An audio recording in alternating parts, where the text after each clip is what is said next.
ወራህመቱላሂ ወበረካቱ። እንዲሁም ሰላም ውድና የተከበራችሁ የቻናል ቤተሰቦች እንዴት ናችሁልኝ? ከኔ ጋር ሁሉ ሰላም።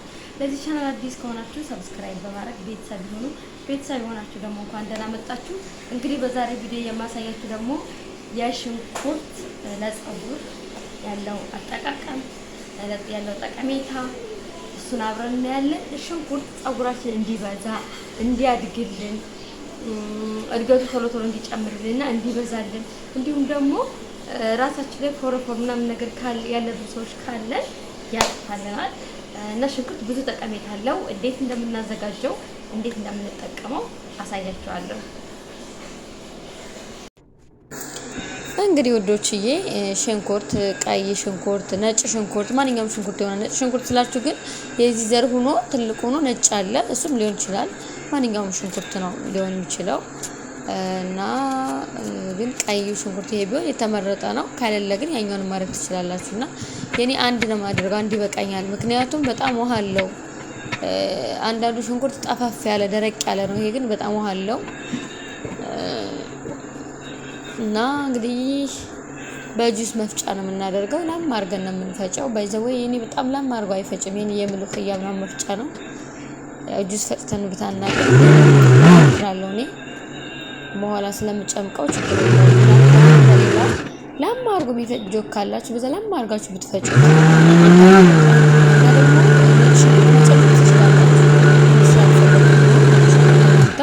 መጨመር ትችላላችሁ። ተጠቀምኩኝ በዚህ ሳምንት ውስጥ ድጋሚ የተጠቀምኩትን ነገር ለቀጣይ በሳምንት ነው የምጠቀመው። በየቀኑ አልጠቀምም። ስለዚህ ለዛ ነው እዚህ ጋር ፈጨሁት። ማጥላያ ሻሽ ነገር ካላችሁ ታረጋላችሁ። እኔ ይሄ ነው ያለኝ ማጥላያዬ። እናማ ውሃውን ብቻ እንዲያወጣ ጨምቀዋለሁኝ። ግን ማለት ነው ራሳችሁ ላይ ዶሮ ወጥ የተሰራባችሁ ያህል ነው እንትን የሚለው ሽታው ልክ ይረብሻል። እኔ ሽታው እንዳይረብሸኝ ያረኩትን ነገር አሳያችኋለሁ ማለት ነው። ምን እንዳረኩበት ተከታተሉ።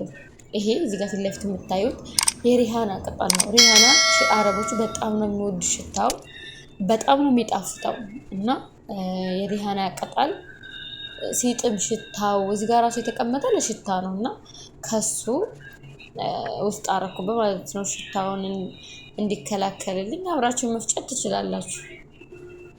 ተወዳጅ ነው። ሪሃና ጥቅም አለው። ጥቅሙ ይሄ ነው ባልልም ግን አንዳንድ አረቦች አብረው ፈጭተው ይጠቀሙታል ማለት ነው።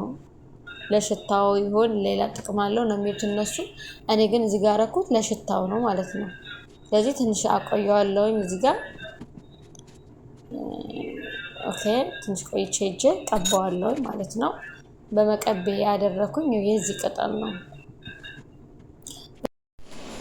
እሺ አሰራሩን እንግዲህ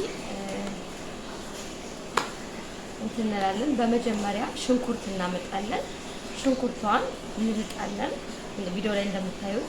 ከዛም በኋላ በመፈቂያ ወይም ደግሞ በመፍጫ እንፈጫለን። በደንብ ከፈጨን በኋላ ውሃውን በጨርቅ ነገር ወይም በወንፊት ነገር በሸፋፍ ጨርቅ ቢሆን አሪፍ ነው። እናደርግና ልክ እንደማደርገው እንጨምቀዋለን። ከጨመቅን በኋላ ለእኛ የሚያስፈልገን ውሃው ብቻ ነው። ውሃውን ብቻ ትጨምቁታላችሁ። ከዛም በኋላ በሳህን ካጨመቃችሁ በኋላ በፀጉራችሁ መቀቢያ እቃው ታደርጉና ልክ እንደማደርገው ከዛ ፀጉራችሁ ላይ አድርጋችሁ በደንብ መሰጅ ታደርጉታላችሁ። በደንብ ታሹታላችሁ። ግን ከመቀባታችሁ በፊት የምነግራችሁ ነገር ቢኖር በጣም ይሸታል። 3 4 ታጥባችሁት ራሱ ሽታው አይለቅም ከፀጉራችሁ። ይሄን ነው እወቁ። ባንስ ከ3 ጊዜ በኋላ ከ4 ጊዜ በኋላ ሊለቅ ይችላል እንጂ ሽታው በጣም ማለት ኢጃዛ የምትወጡ ከሆነ ወይም ከሰው ጋር የምትተኙ ምናምን ከሆነ ባትቀቡት ስላለ ያው ብቻችሁን ስራ ቦታ ያላችሁ ሰዎች ብቻችሁን የምትተኙ ሰዎች ምናምን ለእናንተ ምንም አይደለም። ግን ከጎናችሁ ሰው የሚተኛ ምናምን ካለ በተለይ ባለትዳሮቹ ባሎቻችሁ ጋር ሆናችሁ ይሄ ነገር እንዳትጠቀሙ። ያው ስራ ቦታ በምትሆኑ ሰዓት ወይም ብቻችሁን በምትሆኑ ሰዓት ይለቃል ማለት ከ3 ወይም ከ4 ምናምን በኋላ በደንብ ይለቃል። ግን መጀመሪያ እንደታጠባችሁ ዛሬ ታጥባችሁ ምናምን ከዛ ከሰው ጋር የምትገኙ ከሆነ በጣም ሽታው ይረብሻል። የሆነ መቁሎ ነው የሚሸታው ወላሂ የሆነ ያው እኔ ማለት ነው ብቻውን አይደለም የተጠቀምኩት። የሮዝሜሪ ቅጠል ማድረግ ትችላላችሁ። እኔ ደግሞ ሪሃና አድርጌበታለሁ። አንቺ በሩን ዝጊው፣ ድምጡ መጣ። የሪሃና ቅጠል አድርጌበታለሁ። የሪሃና ቅጠል ሪሃና ሽታ በጣም ይጣፍጣል። እንደገና ደግሞ ለሽታ ነው ያደረኩት። ሌላም ጠቀሜታ አለው፣ ግን እኔ ያደረኩት ለሽታ ነው። ግን ሆኖም ግን አልተቋቋመውም። ሽታው በጣም ነው የሚወጣ። በጣም እንደዚህ ያደረገች እንዳትሉ፣ ከመቀባታችሁ በፊት ሽታ እንዳለው ወቁ። ሽንኩርት አይደል ነገሩ፣ ግን ፀጉራችሁ በፍጥነት ይረዝምላችኋል፣ ይበዛላችኋል። ብዙ ጠቀሜታ አለው እና ለራስ ቅላችሁ ስለሚጠቅም የምትቀቡት አሪፍ ነው። እና ተተቀባችሁ በኋላ ደግሞ ለ2 ሰዓት ብቻ ነው ጭንቅላታችሁ ላይ መቆየት ያለበት። 2 ሰዓት ብቻ በደንብ መሳጅ ካደረጋችሁት በኋላ ለ2 ሰዓት ብቻ ነው መቀመጥ ያለበት። ከ2 ሰዓት በላይ ማንኛውንም ውህድ ስትቀቡ ሁሌም እንደምነግራችሁ ከ2 ሰዓት በላይ አታቆዩ።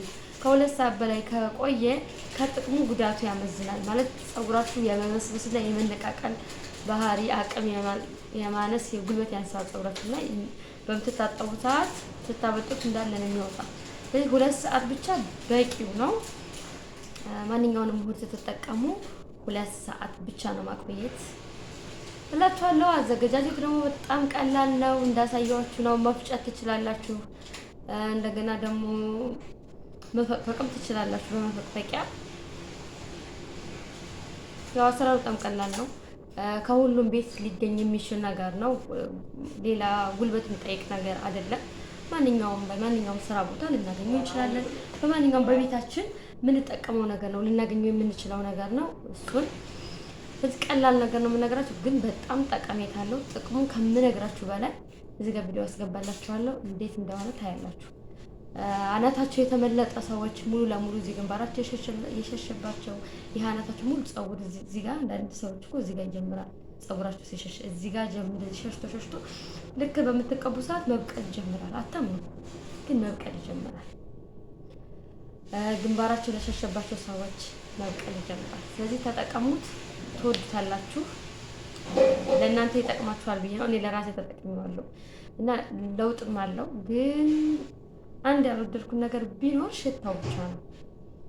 ሽታውን ያው እንቋቋማለን የምትሉ ከሆነ ያው ደግሞ ወይም የሆነ በካክ ነገር ከረጫችሁት ኖርማል ነው። እና ውዶቼ ስሩና ተጠቀሙ። አሰራሩን ቪዲዮ ላይ አሳይቻችኋለሁ። በቀጣይ ቪዲዮ እስክንገናኝ ሰላም ሁኑልኝ። እስካሁን ስለተከታተላችሁኝ አመሰግናለሁ። ቪዲዮን ላይክ አድርጉልኝ። ሰላም ሁኑልኝ።